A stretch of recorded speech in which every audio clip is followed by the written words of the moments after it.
الرحمن الرحيم وبه نستعين وهو المعين. الحمد لله رب العالمين والعاقبة للمتقين والجنة للموحدين والنار للملحدين والمنكرين. الصلاة والسلام على سيد الأنبياء والمرسلين خاتم النبيين مولانا مولى الكونين جد الحسن والحسين عبد القاسم محمد. اللهم صل على محمد وآل محمد. ولا سيما على ابن عمه ووزيره ووصيه وخليفته مطلوب كل طالب غالب كل غالب مولانا علي بن أبي طالب. اللهم صل على محمد وآل محمد. وعلى آله الطيبين الطاهرين المعصومين المظلومين الذين أذهب الله عنهم الرجس وطهرهم تطهيرا. اللهم صل على محمد وآل محمد. لعنة الله على أعدائهم أجمعين من يومنا هذا إلى قيام يوم الدين. أما بعد فقد قال الله سبحانه وتعالى في كتابه الحكيم بسم الله الرحمن الرحيم من يعمل سوءا أو يظلم فيستغفر الله فيجد الله توابا رحيما. صلوات محمد. اللهم صل على محمد وآل محمد. آج کی شب وہ شب عید ہے. تمام مومنین اور مومنات کو ہماری جانب سے عید کی شب مبارک ہو. اور یہ شب ٹھیک شب قدر کے مانند ہے. ایسا نہیں ہے کہ اس کی اہمیت کم ہو بلکہ شب قدر کے مانند مان لی. اور شب میں چند اعمال بھی وارد ہوئے ہیں کہ جو انشاءاللہ کچھ تھوڑے بہت مختصر اس چند منٹ کی تقریباً آدھے گھنٹے سے زیادہ نہ کروں گا. کوشش کروں گا کہ جلدی ہو جائے. اعمال ہوگا اور نماز وارد ہوئی ہے. خصوصاً 2 رکعت نماز ہے اور پھر اس کے بعد ایک دعا ہے مختصر. اور بھی نمازیں ہیں الگ سے کچھ پڑھنے کی. وہ میں تقریر دیتا. آج ایک سوال آیا ہے چونکہ وہ کل باقی رہ گیا تھا شاید کسی کا. اب یہ نہیں پتا. مسئلہ یہی ہوتا ہے کہ اب یہ آپ کی اچھی بات ہے. ایک جہت سے اچھی بات نہیں ہے. سامنے ہو تو سمجھانے میں آسانی ہوتی. تو بہرحال سوال یہ ہے کہ ایک نہیں ہے بلکہ 3 سوالات ہیں اس کے اندر. پرچہ ایک. تو اس میں پہلا یہ ہے کہ اعمال شب قدر میں سورہ روم، دخان اور عنکبوت کو تلاوت کے لیے کیوں منتخب کیا گیا ہے. اب یہ تو ظاہر کہ اللہ ہی جانتا ہے کہ اس نے کیوں اعمال میں یہ دعائیں جو بتائی ہیں کہ ان دعاؤں کو پڑھو اور ان کو پڑھو کیوں. تو اس کا جواب مشکل ہی سے کوئی دے سکتا ہے. اور یہ کہ عبادت ہے اور عبادت کی کئی چیزیں ہیں. ایک تو نماز ہے، خود دعائیں ہیں، خود قرآن کی تلاوت ہے. اور مصلحت خاص ممکن ہے کہ یہ ہو کہ سورہ روم و دخان و عنکبوت میں قدرت الہیہ کا بیان زیادہ ہے. تو اس شب اللہ کی قدرت اور اس کی وہ چیزیں کہ جس سے مقدرات الہی روشن ہوں اس کی یاد تازہ ہو اور دل میں قوت ایمان پیدا ہو اور اس سے ایک توجہ اللہ کی قدرت کے اوپر اعتقاد کو بڑھانے کے لیے توجہ حاصل ہو. شاید یہ وجہ ہو. اس وجہ سے چنانچہ اس سلسلے کی ایک روایت مجھے یاد آتی ہے کہ جو موجود ہے کہ جس میں فرمایا ہے کہ اللہ کی قدرت کے اظہار کے لیے ان سوروں کو رکھا گیا ہے کہ شب قدر میں قدرت کا اظہار ہو اس کی، اور اس سے ہدف اس کا یہی ہے کہ اس سے آپ کے ایمان میں قوت پیدا ہو، اس لیے یہ فرض منتخب کیا گیا۔ دوسرا سوال یہ ہے، گھر کا کام کرتے وقت ٹی وی یا کمپیوٹر پر تلاوت قرآن پاک یا دعا لگانا مناسب ہے یا نہیں؟ یہ ناجائز نہیں ہے، مگر یہ کہ ہر چیز کا ایک احترام ہوتا ہے۔ اگر آپ گفتگو وغیرہ میں مصروف رہنا ہے، ٹی وی پر آپ نے یا ریڈیو جو کچھ بھی ہے یا کمپیوٹر پر آپ نے تلاوت کلام پاک کو لگا دیا، تو پھر اس کو سنو۔ سننے کے معنی یہ نہیں ہے کہ آپ وہاں پہ بیٹھ جائیے اور بیٹھ کے سنیے، آپ چلتے پھرتے رہیے، چلتے پھرتے رہیے، اپنا کام کرتی رہیے اور کرتے رہیے اور اس کو سنتے بھی رہیے، لیکن یہ کہ آپ اپنے کام کے ساتھ قرآن کو لگائیں اور اس کے بعد گفتگو میں مصروف ہو جائیں، یہ درست نہیں ہے، اس لیے کہ اس کے لیے قرآن نے خود منع کیا ہے، اور قرآن کو حکم ہے فَإِذَا قُرِئَ الْقُرْآنُ فَاسْتَمِعُوا لَهُ، جب قرآن کی قراءت ہو تو اسے سنتے رہو، اور یہ اس حکم کے خلاف ہوگا کہ آپ تلاوت یعنی الفاظ قرآن اگر دہرائے جا رہے ہیں، خواہ وہ کوئی شخص بیٹھ کے اپنے منہ سے دہرا رہا ہو یا کسی میڈیا پر ہو دہرایا جا رہا ہو، ہم کو سنتے اس سے توجہ دینا چاہیے، جو کلام الہی ہے، اور گفتگو نہ کرنا چاہیے۔ تو بس اس کی تلاوت کا لگانا یا دعا کی بھی اسی طریقے سے قرآت کا لگانا کمپیوٹر پہ یا ٹی وی پہ منع نہیں ہے، بشرطے کہ آپ گفتگو میں محو نہ ہوئیے، آپ اس کی تلاوت کو اور اس کے پڑھے جانے و قرآت کو سنیں۔ اور اگر گفتگو میں مصروف ہونا ہے تو وہ بحکم قرآن حرام ہو جائے گا، اس لیے حکم ہوا ہے کہ فَانصِتُوا لَهُ، اس کو سنتے رہو اور بحد واجب ہے۔ تیسرا سوال ہے کہ آج کل زیورات مثلا لاکٹ، گھندے، چوڑی وغیرہ پر ائمہ کے نام اور قرآنی آیات لکھی ہوئی ہیں، کب پہننا ٹھیک ہے یا نہیں؟ دیکھیں، ان زیورات پر جہاں پر ائمہ کے نام لکھے ہیں یا قرآن کی آیتیں لکھی ہیں، ان کو پہننے میں کوئی حرج نہیں، بشرطے یہ کہ ان آیات کو غیر وضو اور نجاست کی حالت میں ہاتھ نہیں لگنا چاہیے، جسم ٹچ نہیں ہونا چاہیے، ہم چنین ائمہ کے نام کے ساتھ بھی ہیں، یعنی ائمہ کے نام اگر ہیں تو بغیر وضو کے اور بغیر طہارت کے جسم یا ہاتھ وغیرہ جو ہے آپ کا اس پہ ٹچ نہیں ہونا چاہیے۔ تو اس کے طریقے یہ ہیں کہ لوگ جو ہیں اس پہ پلاسٹک چسپاں کر لیتے ہیں تاکہ اگر ٹچ بھی ہو جائے تو وہ پلاسٹک پر رہے، نام پر نہ رہے، اور یہ ایک طریقہ نکالا ہے لوگوں نے اس سے بچنے کے لیے۔ تو پہن سکتے ہیں اس شرط کے ساتھ، اگر کوئی شخص 24 گھنٹہ باوضو اور باطہارت رہتا اور نجس نہیں ہوتا ہے تو وہ، اور جب نجاست کا وقت ہے تو اتار دیتا ہے اور پھر پہن لیتا ہے، جب طہارت سے رہتا ہے تو کوئی حرج درست ہے پہننا۔ یہ تین، اور کون سوال تھا؟ کوئی اور سوال تو نہیں؟ ایک سوال اس دن والا رہ گیا، امام زمانہ کے ظہور سے متعلق جو آپ نے حضرت علی کے۔ جی ہاں، ایک دن یہ بات ہو رہی تھی کہ امام زمان علیہ السلام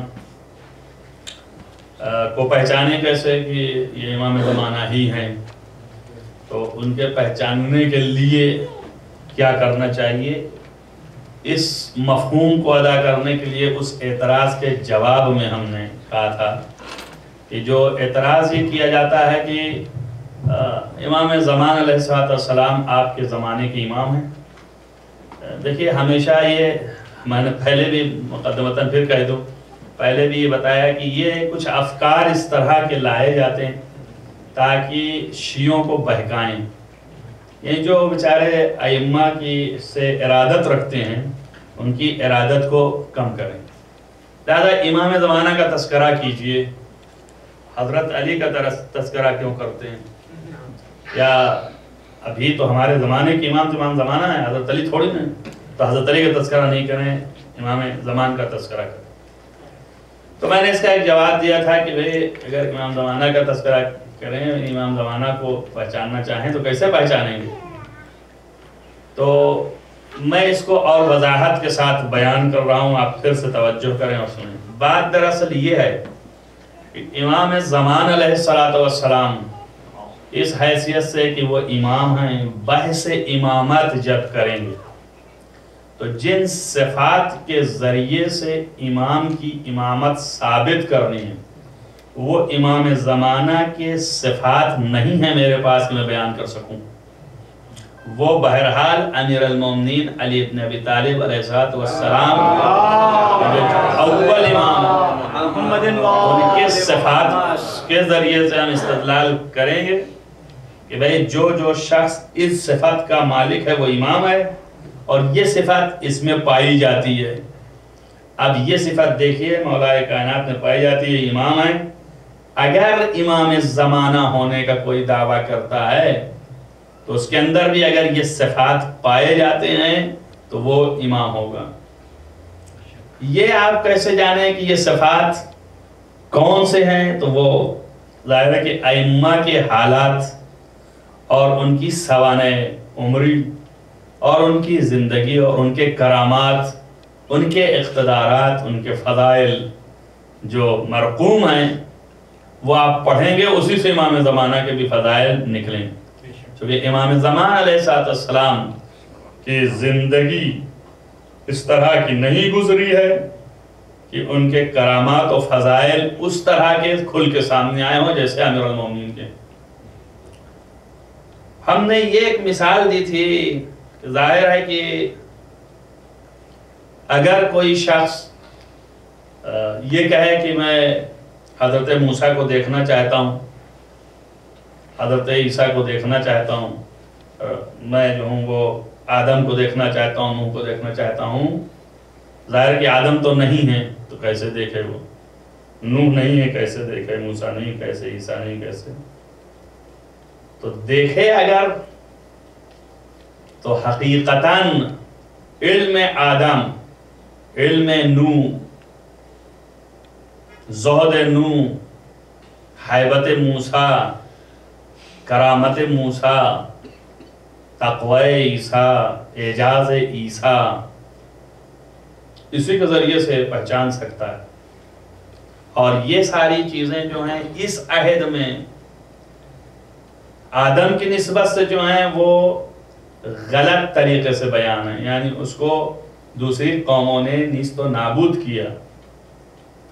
موسیٰ کی نسبت سے دوسری طریقے سے بیان صحیح نہیں ہے، چونکہ ان لوگوں کے کرائم و فضائل جو ہیں وہ تحریف کر دیے گئے تھے۔ تب کوئی ایسا ہو کہ جس کی فضیلت وہی ہو جو آدم کی فضیلت ہے، اور تحریف شدہ نہ ہو، تحریف نہ ہوئی ہو، بالکل بے عینے وہی سرزد ہوا ہو۔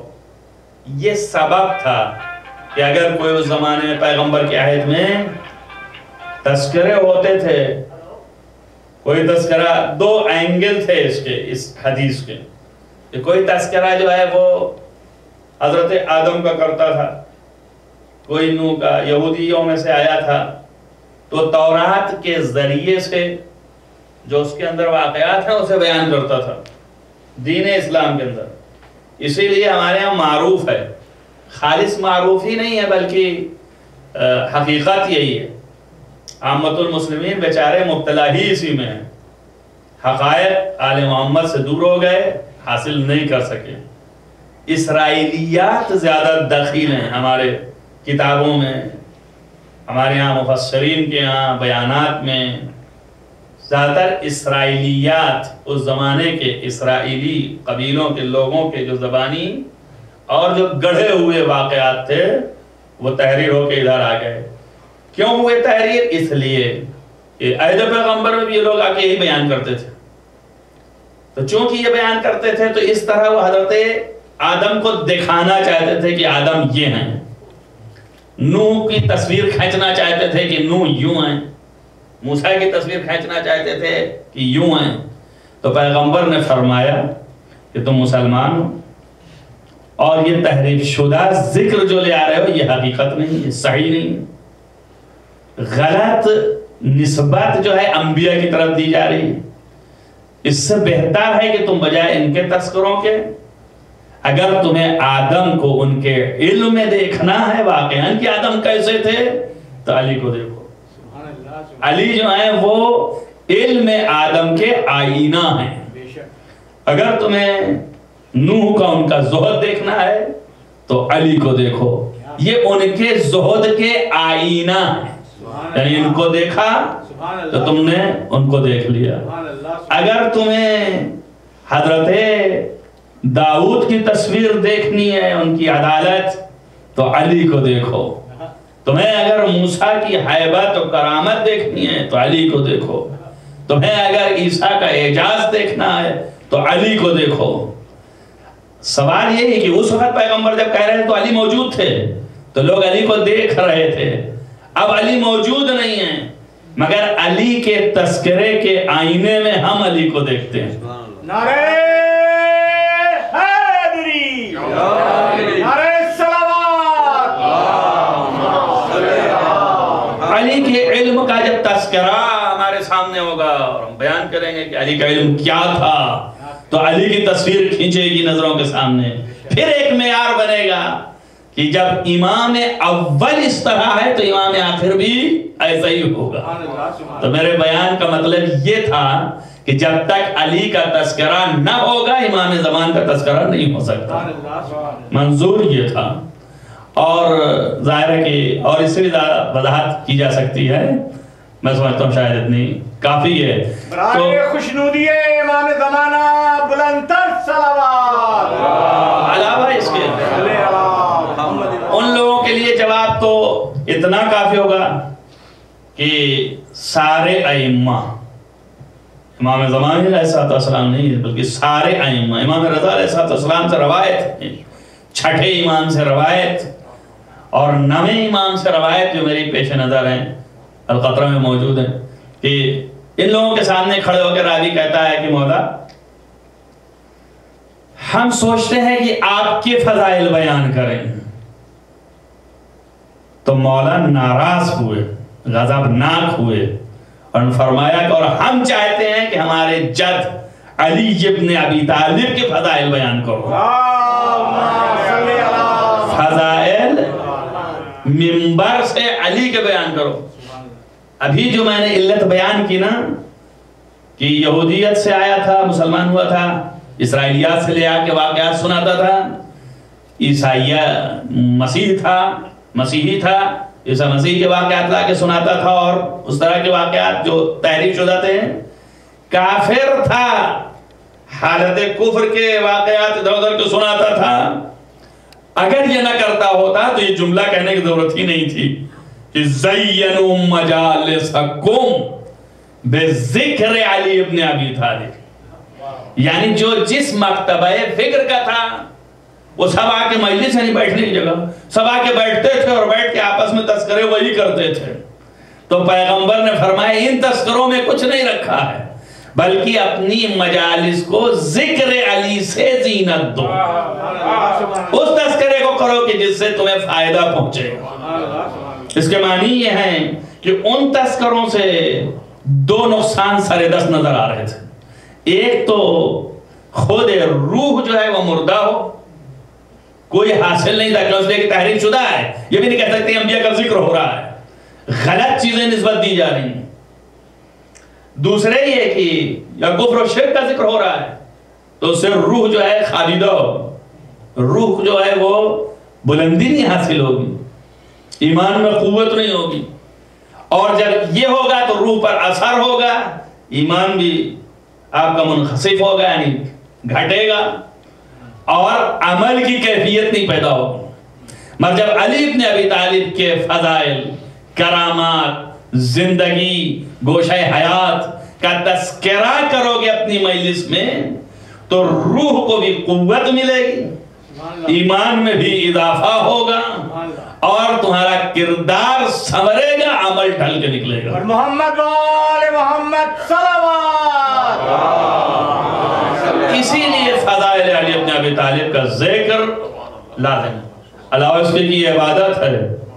علامہ حلی علی اللہ مقامہ، میں اپنے موضوع سے متعلق پلٹ رہا ہوں اور اس واقعے کے ربط کے ساتھ انہوں نے اپنی کتاب میں اس کو لکھا ہے. اور یہ حدیث اہل سنت والجماعت کے متعدد علماء نے لکھا ہے جسے وہ اہل سنت سے لے آئے یہ حدیث، اور تشیعوں میں بھی موجود ہے. امام چھٹے امام سے یہ حدیث. لوگ پوچھتے ہیں کہ ہمارے گناہ بہت ہو گئے، گناہ بخشوانے کے لیے کیا کریں؟ تو ہم استغفار کی تصویر بتانے لگتے ہیں. لیکن یہاں دیکھیں کہ یہ فرما رہے ہیں کہ من ذکر فضیلتا من فضائل علی ابن ابی طالب، جو شخص حضرت علی ابن ابی طالب کی ایک فضیلت کو ان کے فضائل میں سے ذکر کرے. ومن 3 دفعہ ہے، تین طریقے سے میں اکٹھا کر کے، جو ذکر کو کسی ایک ذکر کو، ایک فضیلت کو ذکر کرے فضائل میں سے. ومن کتب فضیلتا من فضائل علی ابن ابی طالب، اور کوئی بھی شخص جو بھی ایک فضیلت کو فضائل میں سے لکھے. ومن سمع فضیلتا من فضائل علی ابن طالب، اور جو بھی ایک فضیلت کو فضائل علی میں سے سنے. ان تینوں کے لیے ایک ہی حساب ہے. فرمایا کہ غفر اللہ ذنبہ ما تقدم و تاخر، اللہ تعالیٰ اس کے سارے گناہ بخش دے گا، جو اس کے پہلے کے گناہ ہیں اور جو بعد کے گناہ. تو یہ علماء نے مجلس کے اندر فضیلت اہل بیت کے ذکر کو لانے کو 2 وجہوں سے رکھا. ایک تو مجلس کی زینت بڑھتی ہے، قلب جو ہے مزین ہوتے ہیں، اور دوسرا گناہ بخشا جاتا ہے، جو پڑھ رہا ہے اس کا بھی، جو سن رہا ہے اس کا بھی. محمد وآل محمد صلوات. سورہ نساء کی یہ 110ویں آیت میں نے آپ کے سامنے ظاہراً پڑھی تھی کہ جو شخص کوئی برائی کرے، من یعمل سوءا او یظلم علی نفسہ، خود اپنے اوپر ظلم کرے یا دوسرے کے اوپر ظلم کرے، یعنی گناہ کرے، فیستغفر اللہ، اور اس کے بعد اللہ سے استغفار کرتا ہو، مغفرت چاہتا ہو کہ اللہ میرے گناہ کو بخش دے، فیجد، تو وہ پائے گا اللہ کو غفور الرحیم، کہ اللہ جو ہے اس کے تمام گناہوں کو بخش دے گا. ورحیم، اور رحیم بھی ہے رحمت کے ساتھ. ترحم کے بغیر گناہ بخشے جانے کا تصور ہی نہیں. جب تک کہ وہ ترحم نہ کرے گا، رحمت بیچ میں نہ آئے گی، اس وقت تک گناہ نہیں بخشے جائیں گے. ہر جگہ پورا قرآن آپ استقصاء کر ڈالیے، ڈھونڈ ڈالیے، تلاش ڈالیے، تحقیق کر ڈالیے، قرآن میں جہاں جہاں بھی آپ کو غفران، مغفرت، استغفار سے متعلق آیتیں ملیں گی، وہاں پر ضرور اللہ کے رحمانیت کا تذکرہ ہے. ان اللہ غفور الرحیم، اللہ جو غفور ہے اور رحیم ہے. یہ رحیم کیوں ہے؟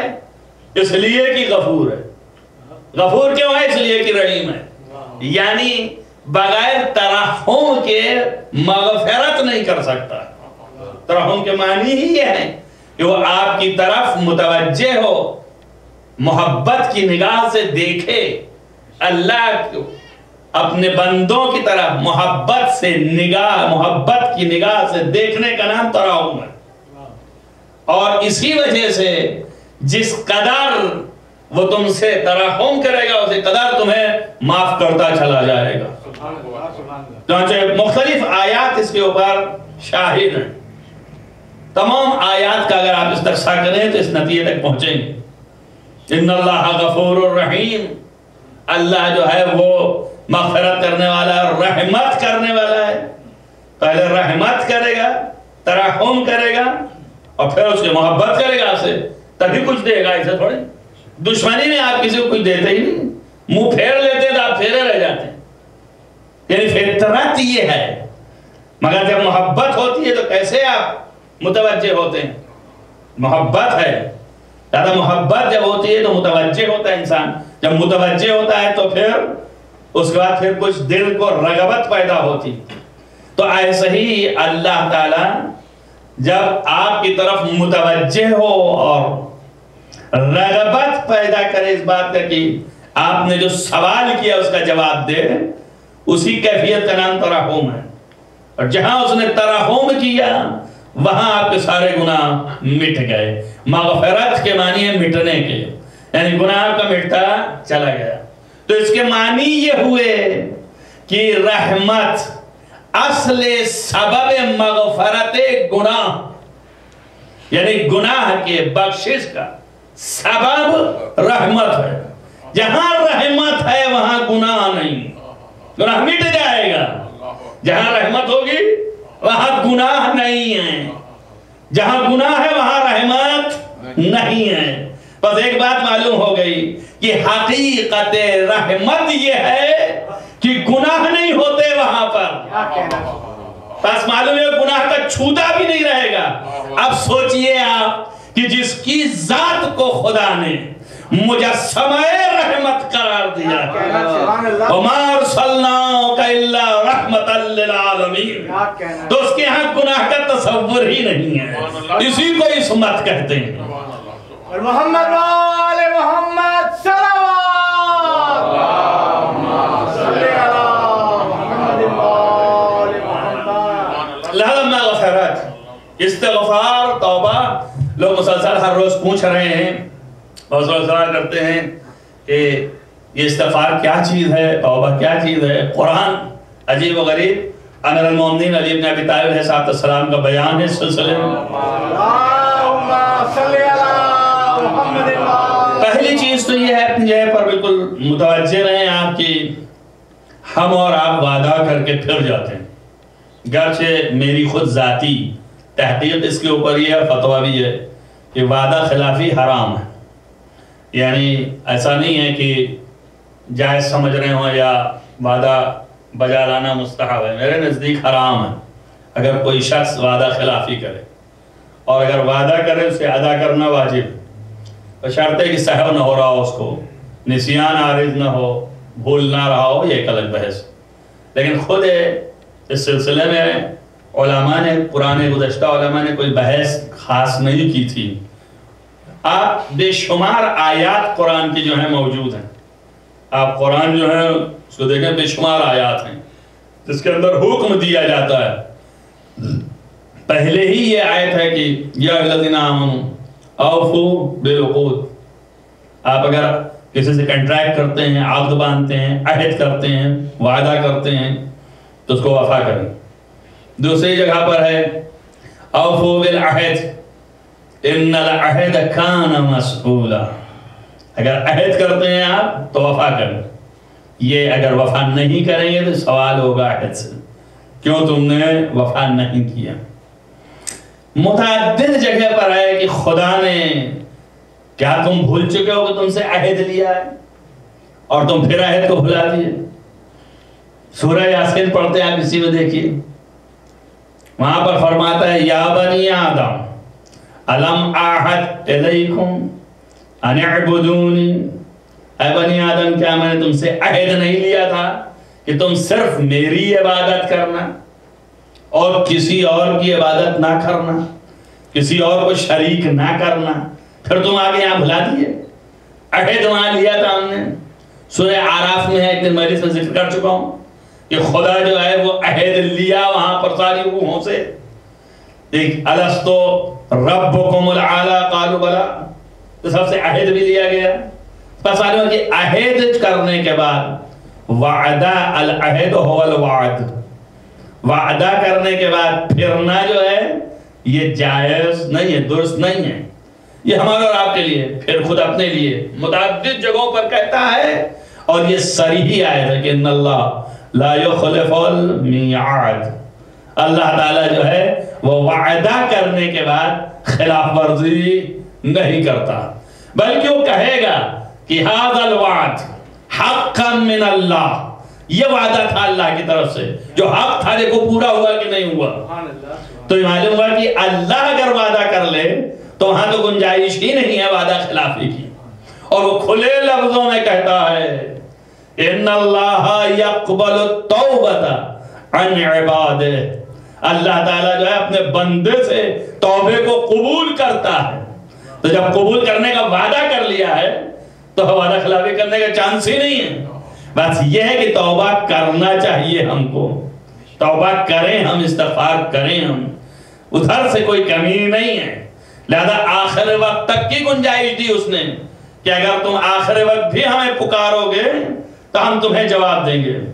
اور آخر وقتوں میں سے ایک یہ بھی آخر وقت ہے کہ جو آج کی شب ہے، یہ آخری شب ہے، آج کی شب میں جو 30 دن نہیں کر سکا استغفار، 30 دن نہیں کر سکا توبہ، وہ آج کی شب میں توبہ کرے، استغفار کرے اور اس استغفار سے فائدہ اٹھائے۔ اب یہ استغفار کے معنی کیا ہیں، استغفار کرنے کے کیسے جانے کہ اللہ نے قبول کر لیا کہ نہیں کر لیا؟ تو اس کے لیے امیر المومنین علیہ السلام نے ارشاد فرمایا، اور عفائے عالم نے بھی اپنے اپنے بیانات مختلف اینگل سے آیات اور روایات سے استفادہ کر کے دیے۔ مولا کا بیان یہ ہے کہ ایسے ہی استغفار نہیں ہے، اتنا آسان نہیں ہے کہ جس طرح تم سمجھتے ہو۔ یہ اعلیٰ استغفار کی بات ہو رہی، تو یہ مطلب نہیں ہے کہ استغفر اللہ پڑھنا چھوڑ دو، بلکہ لفظ استغفر اللہ جتنی دفعہ آپ دہرائیں گے اس کا ثواب الگ ملے گا، اس لفظ کے دہرانے کا ثواب آپ کو ملے گا، ظاہر الفاظ کا بھی ثواب ملے گا۔ ظاہر الفاظ کے جتنے اثرات ہو سکتے ہیں وہ آپ کے نفع پر طاری ہوں، اس کے فائدے سے آپ خالی نہیں ہیں۔ اگر اخلاص کے ساتھ ہے تو جس قدر اخلاص ہے اس طرح اس کا اثر مرتب ہوگا، اور اگر ظاہر بھی ہے تو ظاہر بھی وہ فائدہ پہنچانے والا ہے۔ اس کا مطلب نہیں ہے، بلکہ استغفار ہی ایک وہ چیز ہے کہ جس کے لیے مولا نے فرمایا تھا، کوئی داخل ہوا تو مجھے یہ پریشانی ہے، حضرت نے فرمایا استغفار، اولاد نہیں ہے کا استغفار کرو، رزق نہیں ہے کا استغفار کرو، اور متعدد چیزیں خود قرآن مجید سورہ نوح کی ابتدائی ہیں، فاستغفروا استغفارا یمددکم، اللہ تعالیٰ جو ہے تم اگر استغفار کرو گے تو تمہارے لیے بارش اور رحمت کا نزول فرمائے گا، نہریں جاری کرے گا، رزق میں اضافہ کرے گا، اولاد بڑھائے گا، اگر صاحب اولاد نہیں تو اولاد دے گا۔ متعلق اس طرح کی متعدد روایات موجود ہیں، لیکن اعلیٰ استغفار جو ہے وہ کیا ہے؟ تو وہ حضرت نے فرمایا خالی کہنا نہیں ہے، 6 چیزیں ہونی چاہیے تبھی یہ استغفار متحقق ہوتا ہے۔ ان میں سے جو مجھے یاد ہے ظاہری میں بیان کر دیتا ہوں، کبھی کا مطالعہ ہے، لیکن یہ حدیث معتبر ترین ہے۔ ایک ایسے صحابی سے بیان کر رہے ہیں حضرت، جس میں بیان کر رہے ہیں اول مرتبہ اخلاص، کہ اگر آپ خلوص سے دل کے ساتھ اللہ کی بارگاہ اپنے گناہ کا اعتراف کرتے ہوئے اور اس کے بعد جو ہے تم پھر اللہ کے سامنے مغفرت طلب کرو، اخلاص کے ساتھ، بغیر کسی غرض کے۔ غرض صرف یہ ہے کہ تو میرے گناہوں کو بخش دے، حتیٰ یہ بھی غرض نہیں ہے کہ مجھے جہنم لے جائے یا جنت لے جاؤ، اس سے بحث ہی نہیں ہے۔ وہ کہیں تیرا دل چاہے رکھنا، جو جہاں رکھے گا میں راضی ہوں، فقط میرے گناہ کو بخش دے، اس لیے کہ میں اس قابل ہو جاؤں کہ تیرے سامنے کھڑا ہو سکوں۔ یہ ایک مرتبہ ہے اول اخلاص۔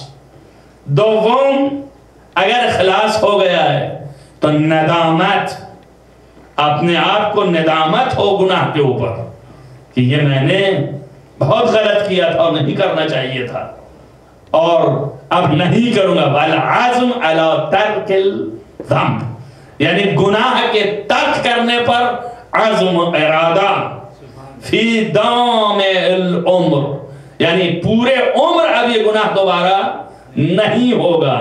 تب یہ استغفار، یہ نہیں کہ یہاں سنے وہاں استغفر اللہ 4 دفعہ مارا ہوں اور استغفر اللہ، باہر نکلے پھر وہی بات، پھر وہی چیز۔ پھر وہی حرکت اور پھر وہی. بہت سے لوگ جو ہیں، جیسے کہ ابھی بھی ایک سوال ایسا ہی آیا تھا اور اس سے پہلے بہت سے لوگوں نے سوال کیا، بہت لوگ عمل کرتے ہیں اس پر، اور انہوں نے کہا کہ دعائے کمیل شب جمعہ میں پڑھ لے اگر کوئی تو اس کے سارے گناہ جو ہے معاف ہو جاتے ہیں. ان کا سرکار ہفتہ بھر جو ہے سب کچھ کرا کے شب جمعہ میں آ کر کے دعائے کمیل پڑھ لیتے ہیں، اس کے بعد انشاءاللہ معاف ہے سب. تو یہ کہا گیا ہے کہ اس قدر دعاؤں میں ہے، فلا دعا میں ہے کہ ابھی میں نے آپ کے سامنے پڑھا کہ ایک فضیلت اگر سنا تو جتنے گزشتہ اور جتنے آئندہ اس کی بھی گارنٹی دے گی، تو سارے گناہ معاف ہیں. بس اب اس کے بعد ہم جا رہے ہیں گناہ کرنے، تو یہ بھی شرط ہے وہاں پہ کہ عزم ہو ترک گناہ کا تب معاف ہے. ہاں لیکن اگر آپ کا عزم نہیں ہے، عزم ہے فعل گناہ کا، تو آپ نے استغفار ہی نہیں کیا. لہذا یہ بھی ایک شرط ہے. آخر صلوات پڑھتے ہیں محمد رحمۃ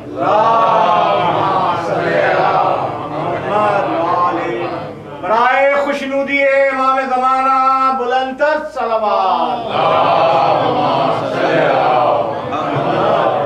ایک شرط یہ ہے کہ خود وہ ہے کس کا جو یہ گناہ سرزد ہوا ہے، کس سے متعلق ہے. اس کی تشریح لمبی چوڑی ہے، مختصر یہ ہے کہ ایسا گناہ ہے کہ قابل تدارک ہے یا قابل تدارک نہیں ہے. یعنی کیا؟ یعنی اس کے بدل میں کچھ کر سکتے ہیں یا بدل میں کچھ نہیں کر سکتے. مثلا متعلق کس سے ہے؟ نافرمانی خدا کی ہے فقط، یا نافرمانی خدا ہے مگر ساتھ میں ضرر ہے خود بندوں کو.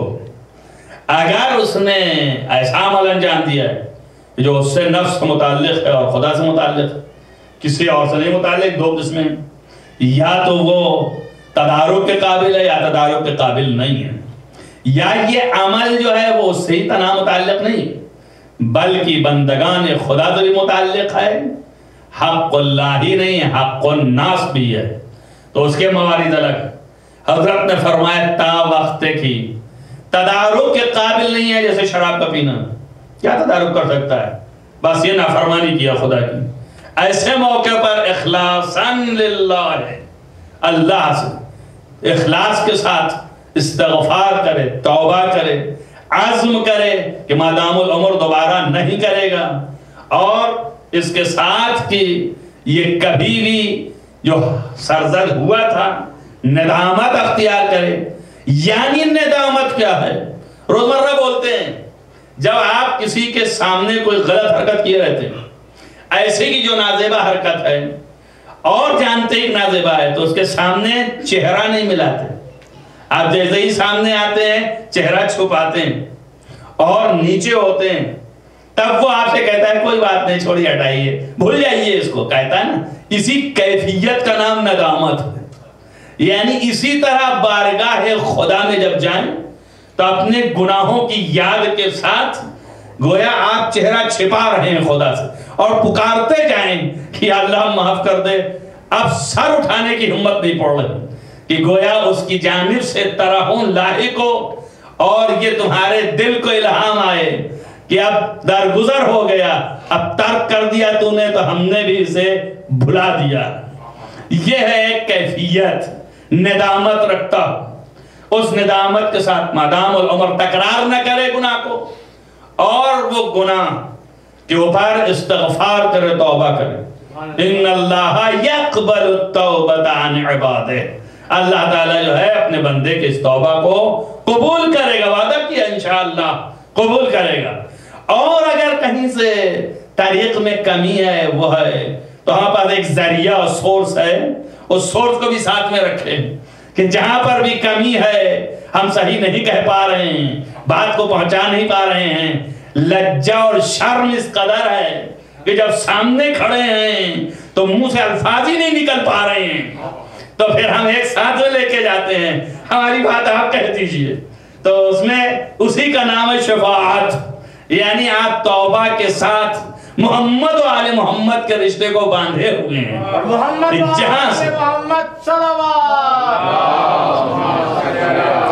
جہاں سے آپ بالکل نہ کہنے کی طاقت پر آ گئے ہیں، وہاں سے آل محمد کے الفاظ شروع ہو جائیں گے، خدا کی بارگاہ میں کہ بار الہ، یہ ناچیز بندہ ہے، بہرحال خاطی ہے، خطا کر گیا ہے، اس کو تجھے تیرے جلال کی قسم اور میری خلقت جلالی کی سبب سے معاف کر دے۔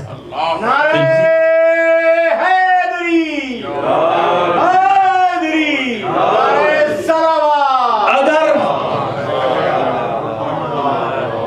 محمد وآل محمد، بلند تر صلوات،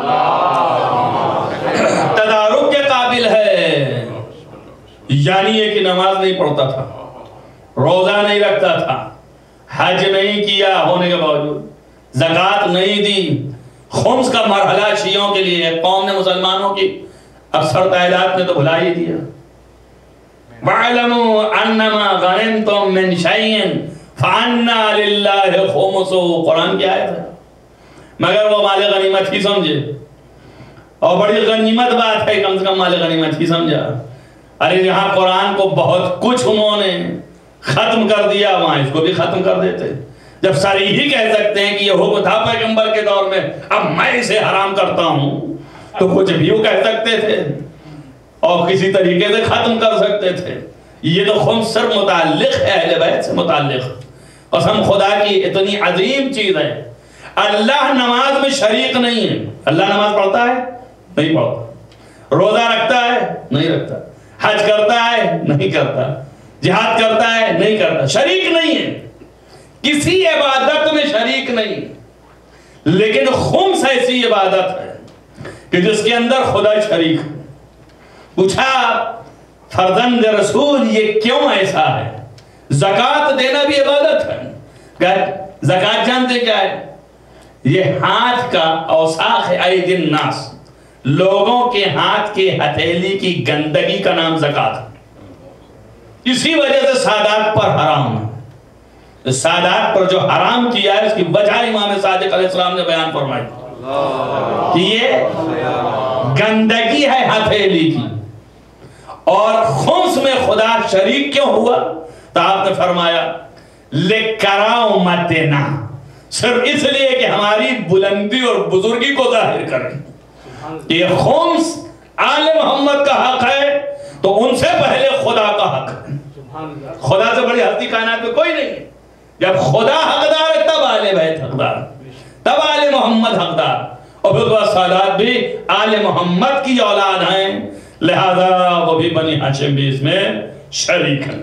محمد وآل محمد صلوات، بس خمس ہے نہیں دے رہا ہے، اختیار ہے، سب کچھ ہے، جانتا بھی ہے، ایسا نہیں ہے نماز پڑھنا جانتا ہے نہیں پڑھتا، لاوالی ہوتے ہیں فساق المومنین، ایسے ہی فساق انہیں کو کہتے ہیں، فاسق نہیں کا نام، کہیں اور سے ڈھونڈ کے نہیں لانا پڑتا، وہی ہیں جو کہ جانتے ہیں سب کچھ مگر نہیں کرتے، لاوالی ہیں، یعنی توجہ نہیں ہے، توجہ نہیں دیتے۔ خداوند عالم ان کو توجہ دلائے، اور پھر جب ان کی توجہ بالکل سے ختم ہو جاتی ہے اور بالکل توجہ بار بار دلانے کے بعد بھی نہیں پلٹتے ہیں، تب پھر ادھر سے آواز آتی ہے ختم اللہ، اب ان کے مہر مار دی ہم نے۔ یعنی کیا مطلب؟ یعنی اب ان کے لیے انٹری بند ہے، اب یہ ادھر نہیں آئیں گے، پلٹ کر کے نہیں آئیں گے اور کچھ ملنے والا بھی نہیں۔ اب ان کا اعتقاد بھی جانچا جائے گا، دیکھا جائے ہے کس حد تک ہے۔ الخلاصہ یہ ہے کہ اگر احکام الہیہ ہیں اور تدارک کے قابل ہیں، نماز ہے، روزہ ہے، حج ہے، زکوٰۃ نہیں ادا کیا، تو توبہ کے معنی ہیں کہ خدا سے اس نافرمانی پر گڑگڑائے، نادم بھی ہو، مانگے بھی مغفرت کہ اس گناہ کو بخش دے اور اس کی قضا کو ادا کرے حتی الامکان، تب اس کی توبہ توبہ ہوگی، اور نہیں قضا کو وہیں پر چھوڑ دیا اور آگے بڑھ گئے تو یہ توبہ توبہ نہیں ہے۔ اگلا جو عمل کر رہے ہیں وہ عمل ہے آپ کا۔ یہ بہت سے لوگ بڑا احسان سمجھتے ہیں، بڑے مزے کے لوگ ہیں واللہ، کمیونٹی میں لوگوں کے، ہمارے اجتماع میں، سماج میں عجیب عجیب ہیں۔ 20 سال نماز نہیں پڑھا، 80 سال کے ہو گئے، 30 سال نماز نہیں پڑھا، 40 سال نماز نہیں پڑھا، اور 40 سال کے ہو گئے، 50 سال کے ہو گئے، حساب لگایا ان کا 34-35 سال کے ہو گئے جب سے 50 سال نماز نہیں پڑھا، 80 سال کے ہو گئے، 60 سال کے ہو گئے، اب نماز پڑھنے لگے. اب جب نماز جب سے پڑھنے لگے تب سے اپنے کو کالا سمجھنے لگے. نمازی، پرہیزگار، متقی، بھائی 50 سال کیا تھا؟ تمہیں تو اپنے کو ایسے ہو جانا چاہیے کہ ہم منہ دکھانے کے قابل نہیں ہیں اللہ کی بارگاہ میں. ہم اپنے لیے تھوڑی کریں کہ میرے سامنے سبھی گنہگار ہیں، سب اگر ایسا ہو جائے تو سب، لیکن یہ بھی حق نہیں رکھتے کہ اب آپ دین کے ٹھیکیدار ہو گئے، آپ بہت بڑے پرہیزگار ہو گئے. ابھی کہاں پرہیزگار ہو گئے؟ گزشتہ تو سوچئے اور اس کے لیے لرزیے، اس کے لیے مانگیے، اس کے لیے خدا کی بارگاہ میں آپ ایسے بنیے کہ جیسے ایک فقیر و گدھا اپنے پیٹ کے پالنے کے لیے کیسے لوگوں کے پیچھے دوڑتا، ایسے اپنے گناہ کی معافی کے لیے خدا کی بارگاہ میں. اور کہ یہ کر رہا ہے اس عمل کے ذریعے سے حوالہ دے، جس کے اندر اتنا اخلاص پیدا کر کہ گزشتہ بدعملیوں کا جبران ہو سکے. نہ یہ کہ اس عمل کے کرنے سے اور تکبر کرو، استکبار کرو کہ یہ عمل شاید قبول بھی ہوتا تو اس کی قبولیت بھی غائب ہو جائے، یہی عمل جو ہے آپ سے کیا بھی نہ کیا بن جائے، اور جو نہیں کیا ہو تو نہ کیا ہے ہی. تو ایسا نہیں ہونا چاہیے، یہ بھی ایک شرط ہے. اگر وہ اعمال خدا نخواستہ حق الناس میں کے ہوئے، غیبت کیا، لڑائی کیا، قتل کیا، زنا کیا، کسی کی زوجہ کے ساتھ تجاوز کیا، علیہ باللہ، خداوند عالم ان تمام گناہوں سے ہم سب کو بری کرے اور بچائے، ہمارے اجتماع اور سماج سے اس کو ختم کرے، ایک سماج اور اجتماع کی اصلاح فرمائے اور ایسا بنائے جیسا وہ خود چاہتا تھا. اگر ایسا ہو جائے خدا نخواستہ تو پھر توبہ کے معنی یہ نہیں ہے کہ استغفر اللہ استغفر اللہ استغفر اللہ. اس کے معنی یہ ہے کہ حق الناس جو کہنے کے قابل ہے، میرے دوستو یہ بھی عقل لگانا اپنی طرف سے، کہیں چلے آپ اپنا گناہ معاف کروانے اور فساد میں مبتلا ہو گئے، یہ نہ کرنا، یہ بھی ممانعت ہے. حق الناس جو کہنے کے قابل ہے، ناس کے پاس جائیے، میں نے آپ کی غیبت کی تھی، حلال چاہیے، کسی طریقے سے معافی چاہیے. کوئی ضروری نہیں کہ اسے یہی کہے کہ غیبت کی ہے، کسی طریقے سے، کسی طرز پر جو طور ہو سکتا ہے، یہ آپ کی ذہانت، آپ کی متانت، آپ کس طرح سے اگر یہ کر سکتے تو فبیہ، نہ کر پائے تو اس کے لیے نیکی کیجیے تاکہ اس کی نیکیوں کی بنیاد پر جو آپ نیکی کریں گے اس کے حق میں اس کے بدلے یہ گناہ عفو ہو سکے اور استغفار رہے، خدا کی بارگاہ میں رہے کہ یہ کام میں کر رہا ہوں اس کے بدلے کر رہا ہوں، تو دیکھ رہا ہے، اسے بھی تو نے دیکھا، اسے بھی دیکھ رہا ہے، وہ بھی تیرے ہی آنکھوں نے دیکھا ہے اور تو ہی نے کہا اس کا عذاب دے گا، یہ بھی تیری آنکھیں دیکھ رہی، تو ہی نے کہا اس ثواب دے گا. ان الحسنات یذهبن السیئات، تیرے اوپر چھوڑ رہا ہوں، یہ اخلاص سے میں کر رہا ہوں، تو جانتا ہے. عزیزم توبہ اور استغفار کے جو معانی ہیں وہ اس وقت متحقق و موجود ہوں گے بارگاہ خداوندی میں جب اس طرح سے ہم پروسیس کر کے سامنے آئے ہیں. محمد وآل محمد صلوات. اور اس توبہ کے معنی کیا ہے؟ توبہ اعابہ سے ہے، یعنی چیز کا پلٹ جانا اپنی جگہ پر. آپ جہاں تھے، کہاں تھے؟ جب پیدا ہوئے تھے تو کچھ بھی نہیں تھا آپ کے ساتھ گناہ. اب توبہ کے معنی ہے کہ جب جانے لگے تو کچھ بھی نہ رہے آپ کے ساتھ گناہ. معصوم تو نہیں ہو سکتے، معصوم تو 14 ہی ہیں، 1,24,000 انبیاء ہی بنائے گئے، آپ معصوم تو نہیں ہو سکتے، مگر یہ تو کر سکتے ہیں کہ اب کچھ لے کے نہ جائیں.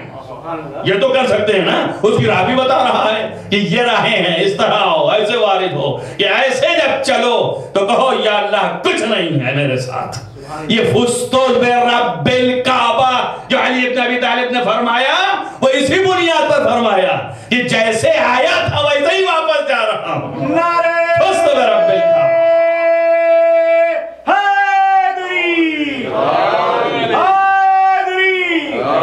محمد وآل محمد صلوات. خدا کی قسم اگر یہ نہ ہوتے تو تمام صفات الہیہ کا مظہر دیکھنے کو نہ ملتا. توبہ قبول ہونے کے معنی یہ ہے کہ بندہ جہاں تھا وہاں اٹھا کے لے آؤ. اب دیکھو سیرت، خدا ایسا ہی سیرت انجام دے گا جیسی سیرت حسین نے انجام دی. گناہ کیا، بارگاہ حسین میں گستاخی کی، جیسے ہی گستاخی کر دیا ویسے ہی حسین ابن علی نے اس کو جواب دیا اور احساس دلا دیا کہ تو گستاخ ہے اور گستاخی کر رہا ہے.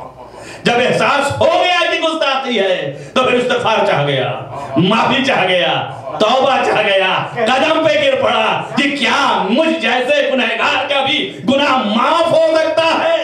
حسین نے جیسے ہی گرا وہاں سے اٹھایا اور پھر وہیں کھڑا کر دیا، بتا دیا کہ معافی کے معنی یہ ہے کہ جو پہلی حالت میں تھا اسی حالت پر پلٹا دینا. ایک صلوات پڑھیں محمد والے.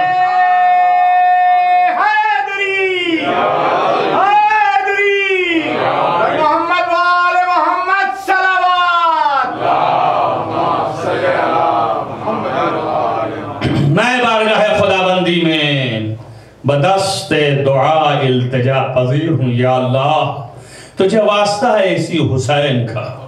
معبود جس طرح اس نے حر کے گناہوں کو اپنی زبان سے آزادی آخری ایسی عنایت فرمائے گی قیامت تک حر سر بلند ہو گیا، ایسے ہی تمام گناہ ہم سے معاف کر اور عفو کر اور محو کر دے اور ہم کو بھی وہی مقام عنایت فرما.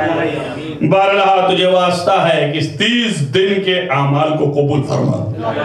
معبود جو ابھی ہم سے واقع ہوا ہے عمل میں، یہ اعمال مختصر ناچیز بون ممکن ہے کہ غیر اخلاصانہ بھی رہے ہوں، انہیں قبول فرما لے. بارہا ان کے طفیل میں ہمارے گزشتہ گناہوں کو بخش دے. معبود تجھے واسطہ ہے محمد والے محمد کا، تو جانتا ہے کہ یہ شب تو نے جہاں اتنی عظیم قرار دی ہے اور روز اس کا عید قرار دیا ہے، اس کے طفیل میں عید اسی کی ہے کہ جس کو گناہ نہ ہو. ہمارے گناہوں کو عفو کر تاکہ ہماری عید ہو سکے. بارہ الہ تجھے واسطہ ہے محمد والے محمد کا، تمام دنیا میں جو نادار ہیں ان کو آج کی شب دارہ بنا دے. بارہ الہ جو تمام دنیا میں یتیم ہیں ان کے لیے بھی کل خوشی کا دن نصیب فرما. بارہ الہ جو غریب و فقیر ہیں ان کے بھی قلوب کو مسرور گرداں. بارہ الہ تجھے واسطہ ہے محمد والے محمد کا جو صاحبان حاجت ہیں ان کی حاجت اسی شب میں پوری فرما تاکہ ان کی عید واقعاً کل کی عید ہو.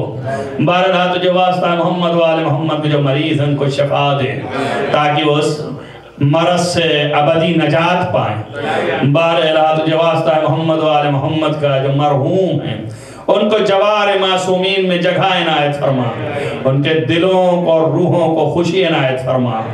بارہ الہ تمام دنیا میں جو محبان دنیا سے اڑ گئے ہیں، چاہے ہمارے خاندان کے، آپ کے خاندان کے، تمام دنیا کے محبان آل محمد کے خاندان کے ارواح کو مسرور گردان.